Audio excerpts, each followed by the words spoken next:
Hello friends, આજે આપણે બનાવીએ રીંગણા બટેટા મેથીનું શાક. રીંગણા બટેટા મેથીનું શાક. એના માટે મેં શું કર્યું છે, અહીંયા 3 જોડી મેથીની ભાજી, એને ઝીણી સમારી લીધી, 2 મોટા બટેટા અને 3 બેંગન મીડિયમ સાઇઝના. એને આવી રીતે મેં 4 ટેબલસ્પૂન ઓઇલમાં 1 ટેબલસ્પૂન લસણની ચટણી નાખી અને એને સોટે કરી, પછી મેથીની ભાજીને સોટે કરી અને રીંગણા બટેટા મેથીની ભાજી અડધો ગ્લાસ પાણી નાખીને આવી રીતે ચડાવી દીધા છે. આપણા રીંગણા બટેટા અને મેથીની ભાજી બધું ચડી ગયું છે. હવે સૌથી પહેલાં આપણે આમાં જેગરી નાખશું. તમે જેટલું સ્વીટ ખાતા હોય એટલી જેગરી નાખજો, જેટલું મીઠું ખાતા હોય એવી રીતે જેગરી નાખજો. આમાં છે ને સાકર કરતાં જેગરી નાખો ને તો તમારે શું છે, થીક રસો થશે. મીઠું તો હું ઓલરેડી નાખી ચૂકી છું. હવે આપણે નાખીએ લાલ મરચું. મેં અહીંયા 1 ટીસ્પૂન ભરીને લાલ મરચું નાખ્યું છે.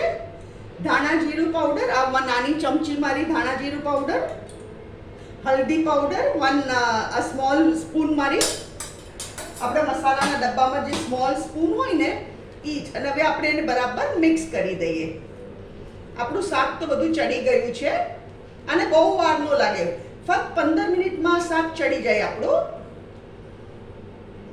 અને લાગે બહુ સરસ. આને તમે બાજરીના રોટલા સાથે ખાઈ શકો, રોટલી સાથે ખાઈ શકો, ભાખરી સાથે બી ખાઈ શકો. આ બધામાં ટેસ્ટી લાગે. આપણી ગુજરાતીની સ્પેશિયાલિટી છે. આ આપણું શાક મસ્ત થઈ ગયું. આને હું 2 મિનિટ માટે કવર કરું છું. 2 મિનિટ માટે આપણે કવર કરીએ.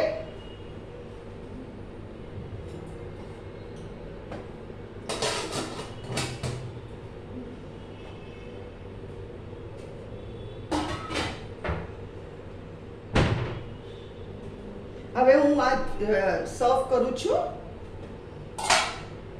આ એકદમ ડિલિશિયસ લાગે વેજીટેબલ.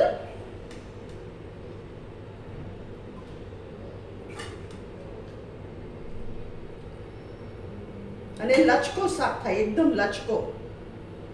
અને જેગરીથી એકદમ થીક રસો થાય. સાકરે તમે વાપરી શકો, પણ jaggery is more healthier option.